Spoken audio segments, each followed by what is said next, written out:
Olá, boa noite. Boa noite. O ex-ministro da Justiça do governo Bolsonaro, Anderson Torres, é preso ao desembarcar em Brasília. Ele é investigado por conivência e omissão nos ataques de 8 de janeiro contra as sedes dos 3 poderes na capital federal. Ao incluir Jair Bolsonaro no inquérito que investiga os mentores dos atos golpistas, o ministro do Supremo, Alexandre de Moraes, determina providências para descobrir o alcance de um vídeo postado pelo ex-presidente com ataques ao sistema eleitoral. A decisão de Moraes atendeu a um pedido da Procuradoria-Geral da República. Quase 9.000 obras públicas estão paradas ou atrasadas em todo o país, boa parte na área da educação. Especialistas alertam que a cobertura da vacinação infantil para várias doenças vem caindo no Brasil e é desigual entre as regiões. E depois de 2 anos de restrições, Salvador já respira o pré-carnaval, com atrações de segunda a segunda.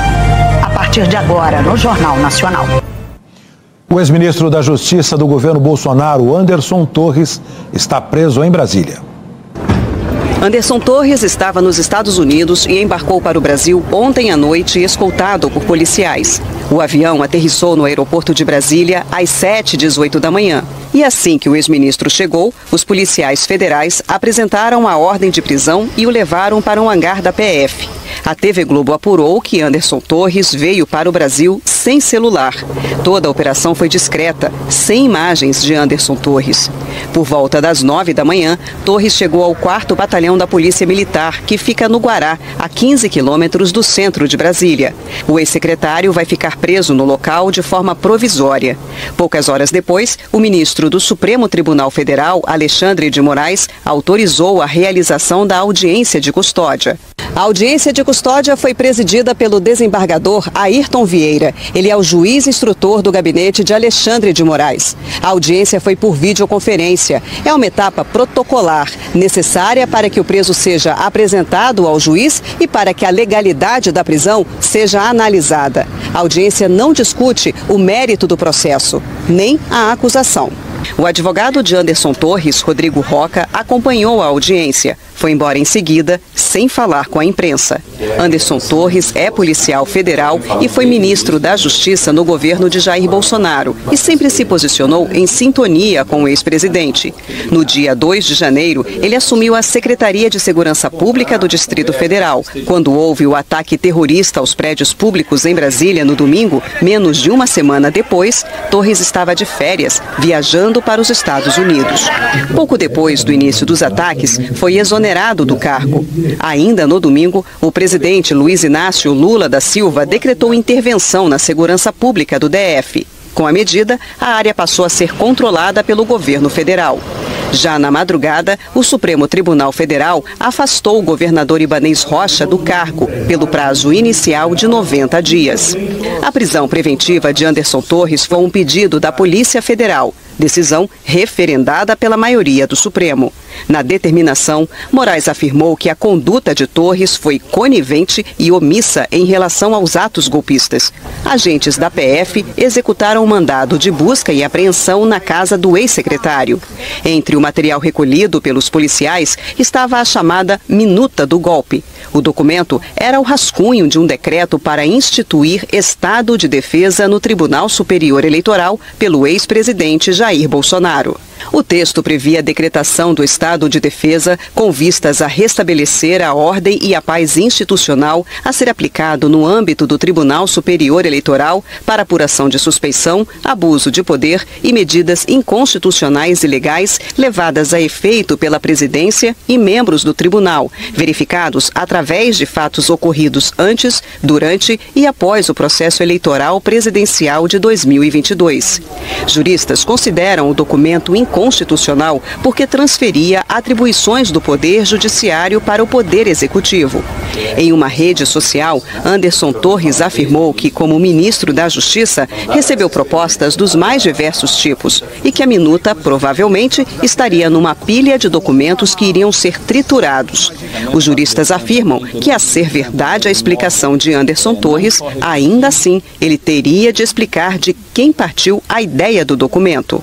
Ontem, o ministro Alexandre de Moraes determinou a abertura de novo inquérito para investigar especificamente Anderson Torres e também o governador afastado do DF, Ibanez Rocha, que prestou depoimento à PF.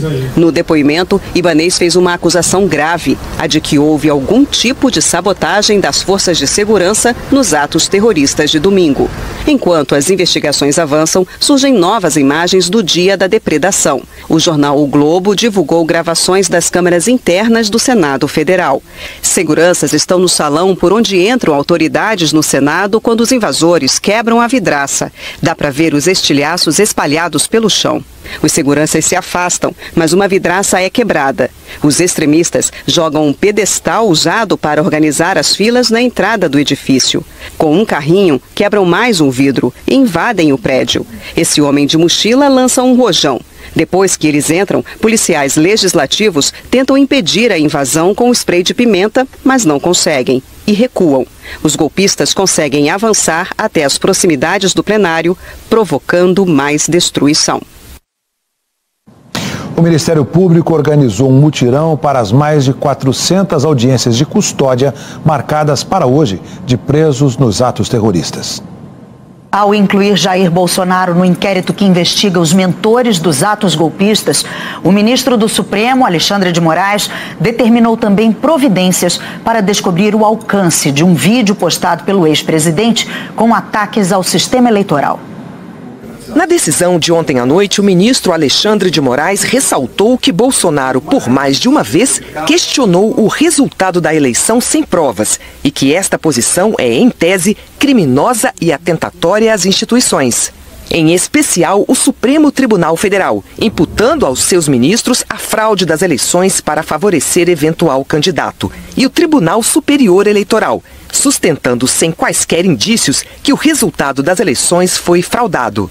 E que o comportamento do ex-presidente tem o mesmo modus operandi de divulgação utilizado pela organização criminosa investigada em ambos os inquéritos anteriormente mencionados, com intensas reações por meio das redes virtuais, pregando discursos de ódio e contrários às instituições, ao Estado de Direito e à democracia. Em mais de um momento, Moraes destacou que essas ações podem ter contribuído para os ataques terroristas do último domingo. Em um dos trechos, Moraes escreve que ele, a partir de afirmações falsas, reiteradamente repetidas por meio de mídias sociais e assemelhadas, formula-se uma narrativa que, a um só tempo, deslegitima as instituições democráticas.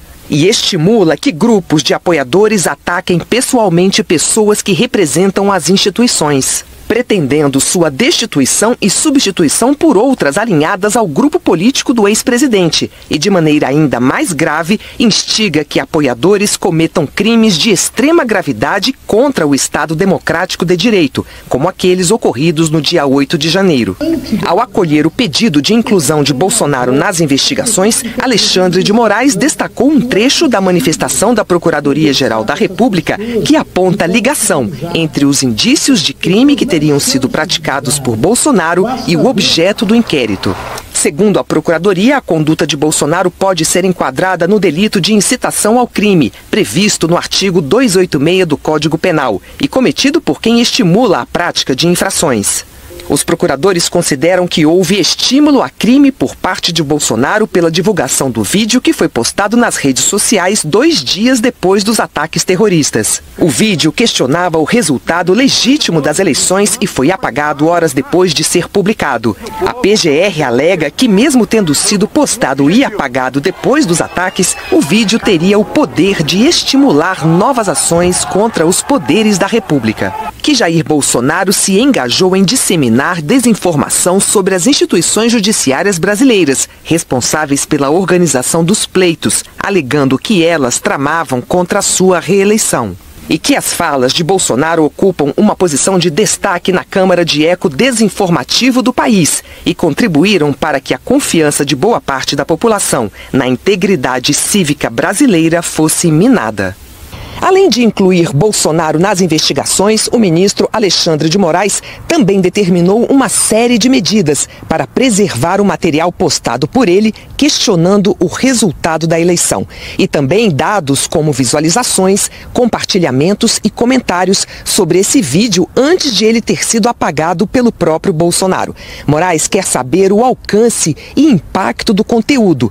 Para isso, pediu que sejam ouvidos especialistas em comunicação, política